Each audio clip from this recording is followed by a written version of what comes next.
Hello my dear student, welcome back to my channel Shivam study knowledge. आज हम इस video में 2025 बोर्ड परीक्षा के लिए क्लास 12 हिंदी का एक वायरल पेपर आप सभी के लिए लेकर आए हैं। ये जो पेपर है आप सभी का नए पैटर्न पर आधारित पेपर है। इसमें बताए गए जितने भी प्रश्न हैं वो सब नए पैटर्न 2025 की दृष्टि को देखकर बनाए गए हैं। ठीक है स्टूडेंट, इसमें बताए गए जितने भी क्वेश्चन है आप लोगों को तैयार कर लेना है। और आज के इस वीडियो में जो हिंदी का पेपर है क्लास 12 हिंदी का, ये पेपर का मैं पूरा सॉल्यूशन आप लोगों को देने वाला हूं। ठीक है, पूरा सॉल्यूशन करके बताऊंगा, हल करके बताऊंगा कि बोर्ड एग्जाम में आपको कैसे हल करना है। इसमें जितने भी क्वेश्चंस हैं आपके 2025 की बोर्ड एग्जाम में 100% पक्का पूछे जाएंगे। तो आपका भी टारगेट है हिंदी में 95% का, और आप लोग 95% का जो टारगेट है लेकर चल रहे हैं। तो आज के इस वीडियो को कंप्लीट देखिए। चैनल पर नए तो चैनल को सब्सक्राइब कर लीजिएगा। यहाँ पर देख लीजिए स्टूडेंट, पेपर कोड सबसे पहले आप देख लीजिए, विश्वास नहीं आपको पड़ता है तो 984 AW पेपर का कोड है। 2025 बोर्ड एग्जाम के लिए क्लास 12 हिंदी का नए पैटर्न पर आधारित पेपर है। 245 ये कोड है। एडमिट कार्ड आप बोर्ड एग्जाम में लेकर जाइएगा। यहाँ पर आप अनुक्रमांक और अपना नाम लिख लीजिएगा। ठीक है, पूर्णांक आप देख सकते हैं क्लास 12 हिंदी में 100 नंबर का पूर्णांक होता है। समय आपका 3 घंटा 15 मिनट होता है हर एक सब्जेक्ट के लिए। ठीक है स्टूडेंट, उसके बाद में देखिए निर्देश में, निर्देश पढ़ना हमें बहुत ज़्यादा जरूरी है। यहाँ पर निर्देश में देखेंगे पूछा क्या गया है कि प्रारंभ में 15 मिनट परीक्षार्थियों को प्रश्न पत्र पढ़ने के लिए दिया गया है। ठीक है, तो ये जो पेपर में आपको सॉल्व करना बताऊंगा, बोर्ड एग्जाम में आप लोगों को 15 मिनट पेपर को अच्छे से पढ़ लेना है। ठीक है, दूसरा पॉइंट है कि इस प्रश्न पत्र में 2 खंड है, दोनों खंडों के सभी प्रश्नों का उत्तर देना अनिवार्य है, यानी खंड का और खंड खा। ठीक है, तो यहाँ पर देखिए खंड का से सभी प्रश्नों को चलिए हल करते हैं। इसमें 10 बहुविकल्पीय प्रश्न दिए होते हैं क्लास 12 हिंदी में, तो उनको भी चलिए हल कर देते हैं। ठीक है, यहाँ पर देखिए सबसे पहला देखिए प्रश्नोत्तर नंबर पहले का नंबर क्वेश्चन है। का नंबर क्वेश्चन क्या पूछा गया कि हिंदी गद्य के उत्कर्ष का सूर्योदय काल था। तो जो हिंदी गद्य के उत्कर्ष का जो सूर्योदय काल था स्टूडेंट, इन चारों ऑप्शंस में से आपको एक चुनकर बताना है कि इनमें से कौन सा राइट आंसर हो जाएगा। ठीक है, तो इनमें से द्विवेदी युग जो कि सेकंड वाला आपका राइट आंसर हो जाएगा। हिंदी गद्य के उत्कर्ष का सूर्योदय काल द्विवेदी युग काल था। ठीक है, खा नंबर क्वेश्चन देखिए, यहाँ पर ये सभी जो क्वेश्चन है आपके बोर्ड एग्जाम में पूछा जाएगा। और आप लोग देख सकते हैं 1 नंबर का क्वेश्चन है, काफ़ी ज़्यादा इंपॉर्टेंट क्वेश्चन है। इनमें 4 ऑप्शंस दिए हुए हैं, इन चारों ऑप्शंस के थ्रू बताना है। ठीक है, तो जो आपका खा नंबर क्वेश्चन है कि वाराणसी में भारत कला भवन नामक संग्रहालय की स्थापना करने वाले साहित्यकार थे, तो वो राय कृष्णदास जी थे, यानी चौथा राइट आंसर हो जाएगा इनमें से। ठीक है, अगला क्वेश्चन है गा नंबर, किनका वास्तविक नाम केदारनाथ पांडे था। तो केदारनाथ पांडे किसका नाम था, मैंने काफ़ी बार आप सभी को बताए हैं। आप लोग हमारे वीडियोज को देखते होंगे तो आपको पता होगा। ठीक है स्टूडेंट, और आप लोग समझ लीजिए कि हमारे साथ में हिंदी का ये पेपर सॉल्व कर रहे हैं। आप बोर्ड एग्जाम में बैठे हुए हो, सारे क्वेश्चन का आंसर आपको पता है, तो ईमानदारी से कमेंट में टाइप कर दीजिए। ठीक है, तो इनमें से राइट आंसर राहुल सांख्य कृत्यान, यानी तीसरा वाला विकल्प बिल्कुल सही हो जाएगा, जो कि केदारनाथ पांडे था। ठीक है, अगला क्वेश्चन देख लेते हैं घा नंबर। यहाँ पर देखिए स्क्रीन पर दिया हुआ है घा नंबर क्वेश्चन कि जैनेन्द्र कुमार की निम्नलिखित में से कौन सा रचना उपन्यास नहीं है। तो इनमें से सेकंड वाला जो कि वातायन हो जाएगा, वो उपन्यास नहीं है। ठीक है स्टूडेंट, अगला क्वेश्चन देखिए अड़ा नंबर, फणीश्वरनाथ रेणु की कहानी है। तो फणीश्वरनाथ रेणु की कई सारी कहानी पंचलाइट कहानी है, आप लोग जानते होंगे, 12th में पूछा जाता है। ठीक है, लेकिन इन चारों विकल्प में से हमें एक चुनकर बताना है। तो इनमें से जो राइट आंसर हो जाएगा वो पान की बेगम हो जाएगा, यानी फर्स्ट वाला बिल्कुल राइट आंसर हो जाएगा, जो कि फणीश्वरनाथ रेणु जी की ये कहानी है। ठीक है स्टूडेंट, एक नंबर आपकी बोर्ड एग्जाम के लिए मोस्ट इंपॉर्टेंट है। अब देखिए हमारा पद्य से 5 क्वेश्चन पूछे जाएंगे, गद्य से मैंने 5 क्वेश्चन आप सभी को बता दिया है। प्रश्नोत्तर नंबर दूसरे का नंबर क्वेश्चन है कि तुलसीदास ने रामचरितमानस की रचना की थी, किस भाषा में की थी भैया, तो अवधी भाषा में की थी। ठीक है, तो का नंबर का आपका तीसरा विकल्प बिल्कुल सही विकल्प हो जाएगा। खा नंबर देखिए, दीप शिखा के रचयिता कौन है, यामा के रचयिता कौन है, रश्मरथी के रचयिता कौन है। ठीक है स्टूडेंट, नीरजा के रचयिता कौन है, तो ये सब महादेवी वर्मा जी हो जाएंगी। ठीक है, यामा पर महादेवी वर्मा जी को ज्ञानपीठ पुरस्कार भी मिला है, याद रखिएगा। ठीक है, क्वेश्चन आपका पूछा जाता है। अगला है गा नंबर क्वेश्चन, अनाम दास का पोथा के रचनाकार हैं, तो जो अनाम दास के पोथा के रचनाकार हैं वो आचार्य हजारी प्रसाद द्विवेदी जी हो जाएंगे, जो कि सेकंड वाला आपका विकल्प बिल्कुल सही हो जाएगा।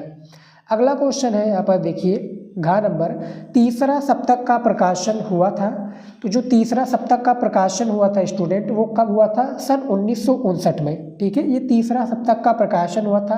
पहले सप्तक का प्रकाशन कब हुआ था, वो हुआ था 1943 में। ठीक है, फिर 1951 में दूसरा, तीसरा 1959 में, याद रखिएगा। अगला क्वेश्चन है लास्ट वाला। ठीक है, यहाँ पर देखिए लास्ट वाला जो क्वेश्चन पूछा गया कि सुमित्रा नंदन पंत की रचना कौन सी है इनमें से। ठीक है, तो ग्रंथि हो जाएगी सुमित्रा नंदन पंत की रचना। रस कलश शायद अयोध्या सिंह उपाध्याय हरिओद जी की हो जाएगी। राम की शक्ति पूजा सूर्यकांत त्रिपाठी निराला की। यशोधरा मैथिली शरण गुप्त की। क्या मैं सही हूँ, कॉमेंट में जरूर बताइएगा। ठीक है स्टूडेंट, तो ये हमारे 10 ऑब्जेक्टिव क्वेश्चन मैंने आप सभी को बता दिया है। अब चलिए देख लेते हैं जो कि गद्यांश हमारा पूछा जाएगा। ठीक है, किस चैप्टर का गद्यांश इंपॉर्टेंट है ये भी आपको इस पेपर में पता चल जाएगा और मैं आपको बताऊंगा, आपको तैयार करना पड़ेगा। मैंने सभी का वीडियो अपने चैनल पर अपलोड किया है, जो भी मैं कहूँगा आपको प्लेलिस्ट में जाना, हिंदी की सारी चीज़ें आपको मिल जाएंगी।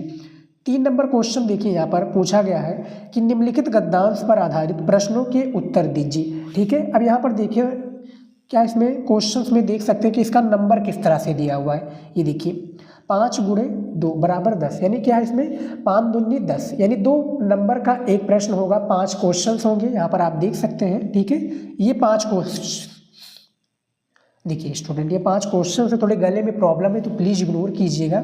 ठीक है, ये 5 क्वेश्चन हैं और अथवा करके आपके 2 गद्यांश दिए जाते हैं। ठीक है, ये 2 गद्यांश अथवा करके दिए जाते हैं। दोनों में से जो भी आपको अच्छा लगता है किसी एक को आप लोगों को हल करना है, जिसका आपको उत्तर पता हो स्टूडेंट। ठीक है, तो देखिए तो सबसे पहले इसमें क्वेश्चन पूछा क्या गया है, हमें क्वेश्चन के थ्रू ही इसका आंसर देना है। यहाँ पर बाकायदा बताया गया है कि गद्यांश पर आधारित प्रश्नों के उत्तर दीजिए। ठीक है, तो सबसे पहला जो हमारा क्वेश्चन यही है कि उपयुक्त गद्यांश के पाठ का शीर्षक का नाम लिखिए। ठीक है, तो हमें सबसे पहले क्या है पहचानना होगा कि भैया किस चैप्टर से लिया गया, इसके लेखक कौन हो जाएंगे, पाठ का नाम क्या हो जाएगा।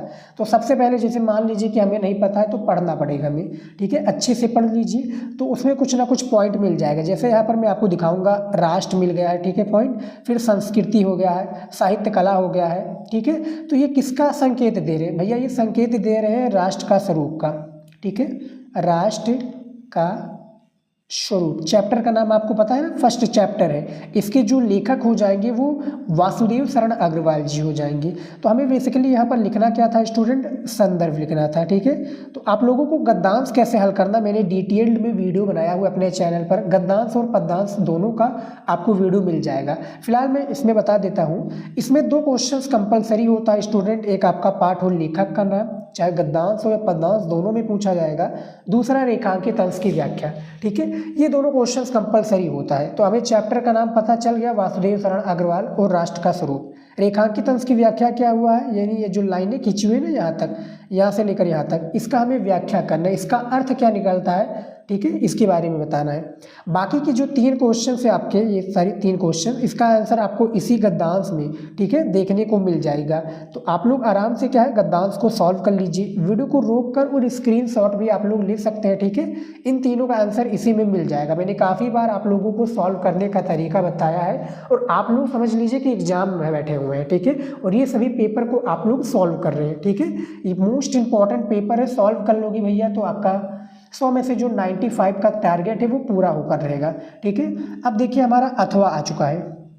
ठीक है, मान लीजिए कि ऊपर वाला आपको नहीं आता है। ठीक है, आपको चैप्टर का नाम भी नहीं मालूम है तो आप ये सेकंड वाला कर लीजिएगा, जो आपका ये दिया हुआ है ना गद्यांश, दोनों में से किसी एक को करना है, जो आपको आता हो कर लीजिएगा। इसमें भी 5 क्वेश्चन हैं और वही सेम प्रोसेस है, 5 क्वेश्चन में से हमें आंसर देना है, जिसके लिए एक क्वेश्चन में हमें क्या है 2 नंबर दिया जाएगा जब एक क्वेश्चन का राइट आंसर बताएंगे। इसमें भी दिया है गद्यांश के पाठ और लेखक का नाम बताइए। तो मैंने बहुतों को देखा है और बहुतों को धन से और गुणों से भी बहुतों को पाते देखा है, पर मानवता के आंगन में समर्पण और प्राप्ति का ये अद्भुत सौम्य स्वरूप आज अपनी ही आंखों से देखा है। ठीक है, तो ये भैया आपको पता होगा रॉबर्ट नर्सिंग होम में, ठीक है, इंदौर की बात हो रही है, जो कि इसके लेखक जो हो जाएंगे वो कन्हैया लाल मिश्र प्रभाकर जी हो जाएंगे। हमारा संदर्भ कंप्लीट हो चुका।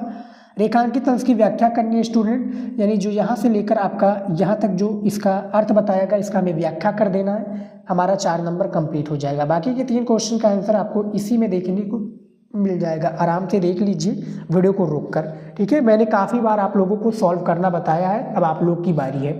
समझ में आ गया। अब हमारा देखिए चौथा नंबर क्वेश्चन पूछा गया है। देखिए मैंने बताया हूँ आपको स्टूडेंट कि किस चैप्टर का आपका जो है स्टूडेंट गद्यांश इंपॉर्टेंट है, तो आप लोग तैयार कर लीजिएगा एक रॉबर्ट नर्सिंग होम, क्योंकि इस पर किसी का ध्यान नहीं जाता, लेकिन आप लोग तैयार कर लोगे तो इससे एक ना एक गद्यांश तो आपको देखने को मिल जाएगा। हर एक चैप्टर के आपको कम से कम 5 गद्यांश को सॉल्व करके जाना है, क्वेश्चन बैंक से सॉल्व करके ली जाइएगा।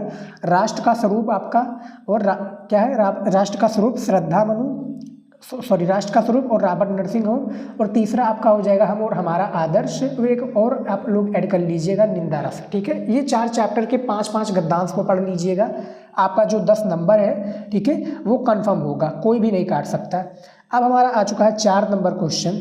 देखिए स्क्रीन पर दिया हुआ 4 नंबर क्वेश्चन, सेम प्रोसेस है, बस फर्क है ये कवि की श्रेणी में आ जाता है। देखिए निम्नलिखित पद्यांश पर आधारित प्रश्नों का उत्तर लिखिए 5 × 10, यानी इसमें भी सेम प्रोसेस है, एक प्रश्न के उत्तर के लिए 2 नंबर आपको दिया जाएगा। 10 नंबर का पद्यांश भी पूछा जाता है, इसमें भी 5 प्रश्न दिए हुए हैं, इन्हीं 5 प्रश्न का हमें उत्तर देने के तत्पश्चात इसका, ठीक है, हमें सॉल्व करना है। तो यहाँ पर देखिए सबसे पहला क्वेश्चन है कि कविता का शीर्षक और कवि का नाम लिखिए, ठीक है। हमें क्या करना है, हमें इसके कवि और जो इसका पाठ है इसका नाम बताना है। तो इसका पाठ का नाम श्रद्धा मनु है, ठीक है, पाठ का क्या नाम है, श्रद्धा मनु। कवि इसके जयशंकर प्रसाद जी हो जाएंगे, ठीक है स्टूडेंट, जयशंकर प्रसाद, ठीक है। ये समझ में आ गया, तो हमारा संदर्भ कंप्लीट हो गया है। अगला है हमारा रेखांकित अंश की व्याख्या कीजिए। तो ये जो रेखा खींची हुई है ना कि तपस्वी क्यों हो इतने क्लांत, ठीक है, यहाँ तक हमें इसका अर्थ बताना है। जयशंकर प्रसाद जी ने इसके बाकायदा अर्थ बताया हुआ है, मैंने सॉल्व किया है। बाकी के जो 3 क्वेश्चन है इसका आंसर आपको इसी पद्यांश में देखने को मिल जाएगा, ठीक है। इसमें भी अथवा लगा है, अब आप लोगों को दोनों में से कोई एक को करना है, जो भी आप लोगों को अच्छा लगता है वो आप लोग अच्छे से कर लीजिए। अच्छा लगने से अर्थ नहीं है मेरा, अर्थ है कि आप लोगों को कौन से क्वेश्चन का आंसर जल्दी से आप लिख पाएंगे, क्योंकि टाइम आपके लिए कम है, टाइम आपको बचाना पड़ेगा, ठीक है। उसके लिए आप घर पर भी एक प्रैक्टिकली एक प्रकार से क्या है 3 घंटे का टाइमर फिट करके और कॉपी में ही क्वेश्चंस को सॉल्व कर लीजिए इसी मॉडल पेपर के थ्रू। या मॉडल पेपर आपको चाहिए तो इंस्टाग्राम पर मैसेज कीजिए, टेलीग्राम और जो हमारा व्हाट्सअप की आईडी है वहाँ पर भी आप लोग ज्वाइन हो जाइए, वहाँ पर भी मैं पूरा पेपर सॉल्व करा कर भेज देता हूँ पेपर, जिससे आप लोगों को भी आसानी से मिल जाए, कोई भी चार्जेस नहीं लगता है, पैसे वैसे वगैरह कोई भी नहीं देना है आपको। दूसरा जो है हमारा ये भैया पद्यांश लिया गया है हिरोशिमा से, ठीक है। अब आप लोग कहेंगे कि सर ये हिरोशिमा किस चैप्टर का नाम है, भैया ये चैप्टर का नाम है हिरोशिमा, जो कि सच्चिदानंद हीरानंद वात्सेन आगे जी हैं, इनमें से लिया गया है। इन किससे भी बोर्ड एग्जाम में जो इन चैप्टर से भी पूछे जाते हैं आपके पद्यांश। तो मैं बताऊं स्टूडेंट को किस चैप्टर से पद्यांश आप लोगों को तैयार कर लेना है। एक आपका श्रद्धा मनु, दूसरा आपका गीत हो जाएगा जयशंकर प्रसाद और महादेवी वर्मा जी का। कंप्लीट आप लोगों को 5-5 गद्यांश पद्यांश को सॉल्व कर लेना है, ठीक है, तैयार कर लेना है। और एक आपका हिरोशिमा और एक आपका केकई का अनुताप हो जाएगा, ठीक है। ये सभी को आप लोगों को क्या है बाकायदा तैयार कर लेना है, मैंने पूरा सॉल्यूशन कराया हो कि कैसे आप लोगों को सॉल्व करना है, ठीक है। तो ये हमारा हो गया गद्यांश पद्यांश। देखिए 5 नंबर क्वेश्चन में हमारा आ चुका है स्टूडेंट का नंबर क्वेश्चन में कि निम्नलिखित में से किसी एक लेखक का जीवन परिचय देते हुए उनकी साहित्यिक विशेषताओं पर प्रकाश डालिए। अधिकतम शब्द सीमा 80 शब्दों में देना है, ठीक है। 3 नंबर जीवन परिचय और 2 नंबर आपकी इनकी रचनाओं के लिए दिया जाएगा, ठीक है स्टूडेंट। तो इस बार 2025 के बोर्ड एग्जाम के लिए कौन से लेखक इंपॉर्टेंट है, कन्हैयालाल मिश्र प्रभाकर, दूसरा डॉक्टर APJ अब्दुल कलाम और तीसरा जैनेंद्र कुमार, ठीक है। इन तीनों का जीवन परिचय आप लोग अभी से तैयार कर लीजिए। इसका पूरा मैंने जीवन परिचय आप लोगों को कैसे लिखना है मैंने चैनल पर वीडियो दिया हुआ है। फर्स्ट चैनल जो मेन चैनल है और हमारा सेकंड चैनल पर भी वीडियो आपको मिल जाएगा, ठीक है, तैयार कर लीजिएगा। खा नंबर में देखिए कि निम्नलिखित में से किसी एक कवि का जीवन परिचय देते हुए उनकी कृतियों पर प्रकाश डालिए। शब्द सीमा 80 शब्दों में जीवन परिचय को लिखना है। 3 नंबर जीवन परिचय और 2 नंबर इनकी कृतियों पर दिया जाएगा। तो जयशंकर प्रसाद जी कवि की श्रेणी में, दूसरा रामधारी सिंह दिनकर और तीसरा अयोध्या सिंह उपाध्याय हरियोध। ये 3 जीवन परिचय को इस बार आप लोग तैयार कर लीजिए, बोर्ड एग्जाम में आएगा, ठीक है। अब हमारा आ चुका है 6 नंबर। देखिए कहानी कला के आधार पर कर्मनाशा की हार कहानी की समीक्षा कीजिए, यानी सारांश इसको बताना है। ये हर साल आता है, टॉपिक 5 नंबर का पूछा जाता है। अधिकतम शब्द सीमा 80 शब्द है। सभी पर वीडियो, यानी इस वीडियो में स्टूडेंट, ये जो मैं पेपर सॉल्व कर रहा हूँ इसमें बताए गए जितने भी आपको टॉपिक का आंसर नहीं मिल रहा है, आप लोग हमारे चैनल पर विजिट कीजिए, वहाँ पर मैंने पूरे सोल्यूशन किया है। बस आप 2 पार्ट वीडियो देख लीजिएगा, एक पार्ट 1 और एक पार्ट 2, यानी खंड का और खंड खा का, उसमें मैंने पूरा सोल्यूशन करके बताया है। देख लेंगे तो आपका पूरा कॉन्सेप्ट हिंदी को लेकर क्लियर हो जाएगा, ठीक है। अब इसमें देखिए एक अथवा आपका यहाँ पर लगा हुआ है, ठीक है। अब आप इस ऊपर वाला का आंसर दे सकते हैं, ये वाला का, नहीं तो आप लाठी कहानी के प्रमुख पात्र का चरित्र चित्रण कर दीजिए, ठीक है। दोनों में से किसी एक का आंसर आप लोगों को लिखना है 80 शब्दों में और 5 नंबर प्राप्त कर लेना है। अगला है हमारा 7 नंबर। यहाँ पर देखिए 7 नंबर खंड काव्य आ गया है कि स्वपठित खंड काव्य के आधार पर किसी एक खंड काव्य के प्रश्न का उत्तर लिखिए। 5 नंबर आपको दिया जाएगा।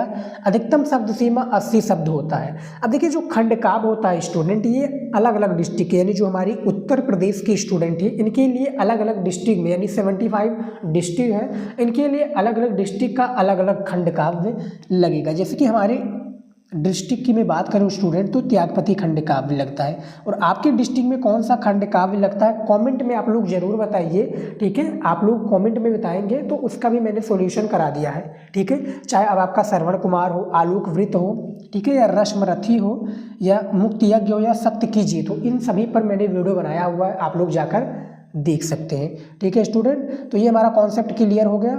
अब हमारा आ चुका है खंड खा, ठीक है। हमारा हिंदी जो खंड का था उसका मैंने 50 नंबर आपको कंप्लीट करा दिया है, इंपॉर्टेंट है, तैयार कर लीजिएगा। अब यहाँ से हमारा हिंदी व्याकरण का पूरा सिलसिला स्टार्ट होता है, जो कि 50 नंबर इसमें भी मुझे कंप्लीट कराना है आप सभी को, ठीक है। तो आप लोग साथ में बने रहिए, चैनल पर नए तो सब्सक्राइब कर लीजिएगा स्टूडेंट। मैं ऐसे ही इंपॉर्टेंट वीडियोज आप सभी को लेकर आते रहते हैं, ठीक है। इसका पेपर आप लोग चाहिए तो इंस्टाग्राम पर फॉलो कर लीजिएगा, टेलीग्राम ज्वाइन कर लीजिए और व्हाट्सअप चैनल भी फॉलो कर लीजिए, ठीक है। वहाँ पर भी मैं आपको कुछ ना कुछ इंपॉर्टेंट चीज़ें बताता रहता हूँ। तो यहाँ पर देखिए खंड खा आया हुआ है, इसमें 8 नंबर क्वेश्चन पूछा गया है। देखिए 8 नंबर का नंबर क्वेश्चन कि निम्नलिखित संस्कृत गद्यांशों में से किसी एक का ससंदर्भ हिंदी में अनुवाद कीजिए, ठीक है। किसी एक का हमें ससंदर्भ हिंदी में अनुवाद करना है, जिसके लिए 7 नंबर दिए जाएंगे। अब देखिए 7 नंबर मिलना इतना आसान नहीं है, ठीक है। 5 नंबर आपको दिया जाएगा जब आप इसका, यानी जो संस्कृत में दिया हुआ है ना, इसका जब आप हिंदी में अनुवाद करेंगे तब जाकर आपको 5 नंबर दिया जाएगा। और 2 नंबर दिया जाएगा इसका संदर्भ लिखने के लिए, किस चैप्टर से लिया गया है, कौन से चैप्टर के संस्कृत का गद्यांश है। तो देखिए एक चैप्टर का तो नाम आपका हो जाएगा पंचशील सिद्धांता, ठीक है। पंचशील सिद्धांता जो कि आपका फर्स्ट वाला ये वाला है, ठीक है। और अथवा जो लगा हुआ है ये वाला आपका, ठीक है, ये आपका जातक कथा से लिया गया है। किससे? जातक कथा से। अब मैं बात करूँ संस्कृत के गद्यांश में, तो जातक कथा, पंचशील सिद्धांता, महर्षि दयानंद और क्या है संस्कृत भाषा या महत्व, ये 4 चैप्टर के आपको 3 संस्कृत के गद्यांश को पढ़ लेना है। इनमें से एक ना एक तो फंसेगा और आपको भैया जो 7 नंबर है वो दिलाकर जाएगा, ठीक है। तो ये दोनों को आपको करना क्या है, आपको हल करना है। मैंने तरीका बताया हुआ चैनल पर, मैं लिंक नीचे डिस्क्रिप्शन में दे दूंगा आपको, आप लोग जाकर देख लीजिएगा बाकायदा। मैं 2 वीडियो का लिंक दूंगा, एक आपका खंड का और एक खंड खा का। ये दोनों वीडियो को कंप्लीट देखना है, सारी चीज़ें आपको आसानी से पता चल जाएंगी, ठीक है स्टूडेंट। अथवा अगला देखिए, यहाँ पर देखिए खा नंबर क्वेश्चन में कि निम्नलिखित संस्कृत श्लोक में से किसी एक का संदर्भ सहित हिंदी में अनुवाद कीजिए। सेम प्रोसेस है, यानी 7 नंबर इसमें भी दिए जाएंगे। 2 नंबर आपको किस पर दिया जाएगा, संदर्भ लिखने के लिए, और 5 नंबर जब आप इस संस्कृत का हिंदी में अर्थ निकालेंगे, ठीक है। जिस तरह से होता है ना इंग्लिश में ट्रांसलेट करना, उसका हिंदी में अर्थ निकालना, सेम प्रोसेस संस्कृत में है। अब इसका हिंदी में आपको अर्थ बताना है, ठीक है। इसमें भी अथवा दिए हुए हैं, ये देख सकते हैं। दोनों में से किसी एक को करना है। अब आपको पहचानना है कि किस चैप्टर से लिया गया, तभी आप संदर्भ लिख पाएंगे। तो ये चैप्टर का नाम है सुभाषित रत्नान, ठीक है। हर साल बोर्ड एग्जाम में इससे एक ना एक आपका श्लोक देखने को मिल जाएगा, जिसको हम पद्यांश भी कहते हैं, ठीक है स्टूडेंट। श्लोक पद्यांश एक ही है, घबराइएगा मत। काफ़ी स्टूडेंट कंफ्यूज हो जाते हैं कि भैया पद्यांश अलग है श्लोक अलग है, तो ऐसा नहीं है। पद्यांश और श्लोक सेम है, लेकिन श्लोक कहना ज़्यादा बेटर रहता है क्योंकि संस्कृत का है। ठीक है, तो ये छोटा आपको इसका अनुवाद भी करना होगा। छोटा अर्थ निकलेगा ना, बड़ा होता तो बड़ा होता, बड़ा अर्थ निकलता, बड़ा अनुवाद करना पड़ता है, लेकिन छोटा है इसमें। तो सुभाषित रत्नान वाला सबसे फर्स्ट है। दूसरा हमारा दूत वाक्यम हो जाएगा। ठीक है, दूत वाक्यम चैप्टर। ठीक है, काफ़ी इंपॉर्टेंट चैप्टर है ये भी, इससे भी तैयार कर लीजिएगा।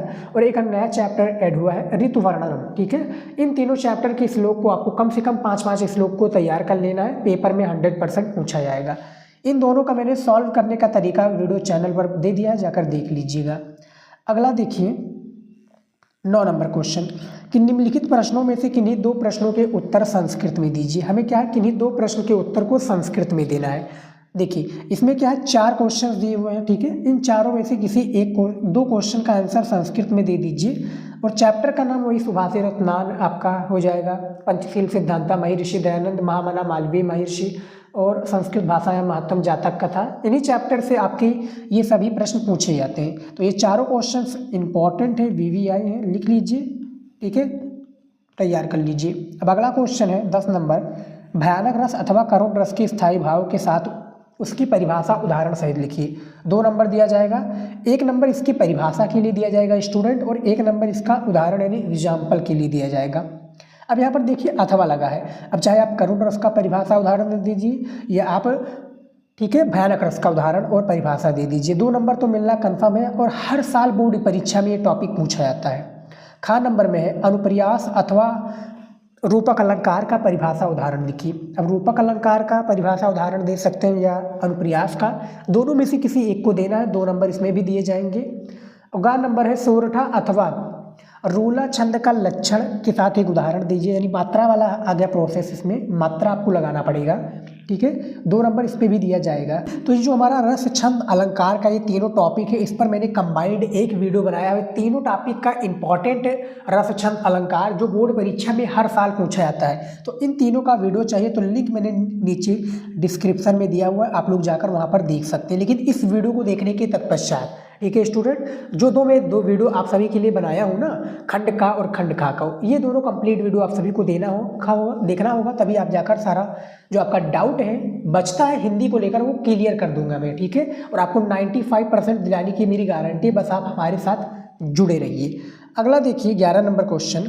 देखिए कि निम्नलिखित में से किसी एक विषय पर निबंध लिखिए। किसी एक टॉपिक पर हमें निबंध लिखना है। 9 नंबर दिया जाएगा निबंध पर। 4 निबंध दिए हुए स्क्रीन पर आप देख सकते हैं। सबसे फर्स्ट है स्वस्थ समाज के निर्माण में नारी की क्या भूमिका है। इस पर आप लोगों को निबंध इस बार तैयार कर लेना है। दूसरा है छात्र जीवन और उन पर अनुशासन या उनका अनुशासन कैसे है। तीसरा है भारतीय किसानों की समस्याएं और उनके समाधान क्या है। और चौथा है वन संरक्षण का महत्व। तो इन चारों टॉपिक पर वीडियो मिल जाएगा चैनल पर, लेकिन इस बार कंफर्म है बोर्ड एग्जाम में आएगा, तो तैयार कर लीजिए। ठीक है, अब हमारा आ चुका है संधि विच्छेद, जिसको हमें संधि दिया है इसका विच्छेद करना है। 12 नंबर का नंबर का पहला क्वेश्चन, पवित्रम का संधि विच्छेद क्या हो जाएगा। तो इनमें से खा हो जाएगा, पोधन इत्रम हो जाएगा। जिस तरह से बहुविकल्पीय प्रश्न होता है ना, सेम उसी प्रकार से ये भी क्वेश्चन पूछे जाते हैं। तो 12 नंबर का आपका खा नंबर क्वेश्चन राइट आंसर हो जाएगा। दूसरा क्वेश्चन यहाँ पर पूछा हुआ है कि कला दीव का संधि विच्छेद होगा, 1 नंबर का क्वेश्चन है। तो इनमें से भी खा वाला हो जाएगा, कलु प्लस यू हो जाएगा, कला दीव का संधि विच्छेद। तीसरा क्वेश्चन है आपका हरीश छंद में संधि क्या होगा, हरीश छंद में। तो इसमें शायद विसर्ग संधि हो जाएगा, जो कि यहाँ पर खा लिखा है, इसमें गा होना चाहिए, कंप्यूटराइज गड़बड़ी हो गया है। तो विसर्ग संधि आप समझ लीजिए, जो कि गा वाला राइट आंसर हो जाएगा। हरीश चंद्र में संधि विसर्ग संधि। ठीक है, तो अब हमारा आ चुका है खा नंबर में। देखिए इस तरह से भी क्वेश्चंस पूछे जाते हैं और ऑब्जेक्टिव के फॉर्म में भी पूछे जाते हैं, जिस तरह से संधि दिया हुआ था। देखिए निम्नलिखित में से किसी एक पद का विग्रह करके समास का नाम लिखिए। 2 नंबर का आपका क्वेश्चन है, किसी एक का करना है तो मैं ऊपर वाला कर देता हूँ। जैसे यहाँ पर क्या है, विद्या, ठीक है, विद्या एवं धनम। ठीक है, ये समास विग्रह हो गया। अब हमें क्या करना है, इसका समास का नाम लिखना है। जैसे समास का नाम क्या हो जाएगा, तो वो कर्म धारण समास हो जाएगा, कर्म धारण कर्मधारय समास से हो जाएगा इसका, ठीक है। तो हमारा 2 नंबर इसमें कंफर्म हो गया। 1 नंबर हमें समास विग्रह कर दे दिया जाएगा और 1 नंबर हमें समास का नाम लिखने के लिए दिया जाएगा, ठीक है। तो तीनों को तैयार कर लीजिएगा, पूछा जाएगा। 13 नंबर का नंबर क्वेश्चन देखिए कि लघुत्तम में प्रत्यय कौन सा हो जाएगा। 1 नंबर का क्वेश्चन है, इसमें 4 ऑप्शंस दिए हुए हैं। तो लघुत्तम में जो प्रत्यय हो जाएगा वो त्वा हो जाएगा। लघुत्तम यहाँ पर देखिए त्वा निकल रहा है ना, स्क्रीन से देख सकते हैं, यानी क्वेश्चन में इसका आंसर दिया हुआ है। अगला क्वेश्चन देखिए दूसरा नंबर, बुद्धिमान में प्रत्यय कौन सा हो जाएगा। तो बुद्धिमान में 4 ऑप्शंस के थ्रू देखा जाए तो मतुप हो जाएगा राइट आंसर। क्या मैं सही हूँ? जी हाँ स्टूडेंट, इनमें से मतुप बिल्कुल करेक्ट आंसर हो जाएगा। आप लोगों से रिक्वेस्ट है, आप लोग हमारे चैनल से वीडियोज देखते होंगे तो सही है, ठीक है। जो भी मैं इंपॉर्टेंट क्वेश्चन बताता हूँ उसको तैयार कर लीजिए, लेकिन आप सभी के पास क्वेश्चन बैंक होगा तो कम से कम 100 संधि विच्छेद, 100 प्रत्यय और 100 आपका समास, इन सभी को तैयार कर लेना है पेपर के लिए। एक एक नंबर इंपॉर्टेंट है, ठीक है स्टूडेंट। जो इन सभी पर ध्यान नहीं देता वो बहुत बड़ा मूर्ख है स्टूडेंट। इसलिए मूर्ख है क्योंकि ये एक एक नंबर से आप फेल भी हो सकते हैं, 1 नंबर से टॉपर बन सकते हैं, 1 नंबर से फर्स्ट डिवीजन ला सकते हैं। तो एक एक नंबर को छोड़ना नहीं है, बस आप लोग अच्छे से मेहनत कीजिए, आपको सफलता ज़रूर मिलेगी और आप लोग काफ़ी अच्छा स्कोर करोगे एज कंपेयर टू जो क्या है टाइम वेस्ट करते हैं रील वगैरह में। तो आपको टाइम अब वेस्ट नहीं करना है, ठीक है। अगला देखिए खा नंबर क्वेश्चन कि रेखांकित पदों में से किसी एक पद में विभक्ति तथा संबंधित नियम का उल्लेख कीजिए। 2 नंबर इसमें भी दिए जाएंगे, 3 दिया हुआ है, ठीक है। इन तीनों में से किसी हमें एक का क्या करना है, नियम बताना है, उसकी विभक्ति का नाम बताना है। तो जैसे ऊपर वाला मैं बता देता हूँ, कार्यालय अगति भवन थी, यानी कार्यालय के दोनों ओर क्या है, भवन है, ठीक है। इसमें क्या पूछा गया है, नियम। नियम आपका हो जाएगा अभिता परता समया निक्सा हा प्रतियोगी, ठीक है। इसका अर्थ मैंने कॉपी के वीडियोज में बताया हुआ है, कॉपी कैसे लिखना है वीडियो मैंने बना दिया है, ठीक है। मैंने जितना भी इस वीडियो में हिंदी में जितने भी आपको क्लियर है टॉपिक या आपको डाउट है कि भैया ये हमसे नहीं होगा, वो मैंने सॉल्यूशन बताया हुआ है, समझाया है डिटेल में कि कैसे आपको इसको हल करना है, ठीक है। तो वो वीडियो ज़रूर देख लीजिएगा, काफ़ी हेल्प होगा। उसमें बात देखिए, इसमें जो विभक्ति पूछी जाएगी यानी विभक्ति जो हो जाएगी आपकी वो द्वितीय विभक्ति हो जाएगी, ठीक है। नियम अभिता परता समय निक्सा हा प्रतियोगी, इसका हिंदी में अर्थ हो जाएगा कार्यालय के दोनों ओर भवन है। तो किसी एक का करना था, हमने ऊपर वाला कर दिया है, ठीक है स्टूडेंट। 14 नंबर क्वेश्चन देखिए, यहाँ पर देखिए 14 नंबर क्वेश्चन है कि निम्नलिखित में से किसी एक पत्र का प्रारूप के साथ उदाहरण लिखिए। यानी किसी एक पत्र हमें लिखना है, 8 नंबर का पत्र दिया जाता है। यहाँ पर देखिए इस टॉपिक पर भी आप लोग पत्र लिखते हैं सकते हैं कि पेयजल अधिकारी को पत्र लिखिए जिसमें अनिवार्य रूप से जल प्राप्त होने की शिकायत की गई हो। यानी अनिवार्य रूप से क्या है, जल प्राप्त करने की जो है शिकायत की गई हो, इस पर भी आप पत्र लिख सकते हैं। नहीं तो अथवा करके आप इस पर भी पत्र लिख सकते हैं। वाद विवाद प्रतियोगिता में पहली बार भाग लेने तथा पुरस्कार पाने का अनुभव बताते हुए अपने मित्र को लगभग 80 से 100 शब्दों में पत्र लिखिए, ठीक है भैया। 8 नंबर दिया जाएगा, नया टॉपिक ऐड हुआ है लेकिन तैयार कर लीजिएगा, ठीक है। पत्र लेखन इंपॉर्टेंट है आप सभी के लिए। तो आई होप कि स्टूडेंट आप देख सकते हैं मैंने पूरा पेपर आप सभी को सॉल्व करने का तरीका बता दिया है, कैसे आप लोगों को बोर्ड एग्जाम में सॉल्व करना है, ठीक है स्टूडेंट। सारी चीज़ें मैंने बताया है, एक टॉपर स्टूडेंट कैसे सॉल्व करता है पेपर को, बहुत ही बेहतरीन तरीका है। तो स्टूडेंट इस वीडियो में फ़िलहाल इतना ही। आई होप कि वीडियो पसंद आए तो लाइक ज़रूर कीजिएगा, और इसी तरीके से इंपॉर्टेंट वीडियो चैनल पर देखना चाहते हैं तो अभी चैनल को सब्सक्राइब कर लीजिएगा, 1 ही सेकंड लगेगा स्टूडेंट, ठीक है।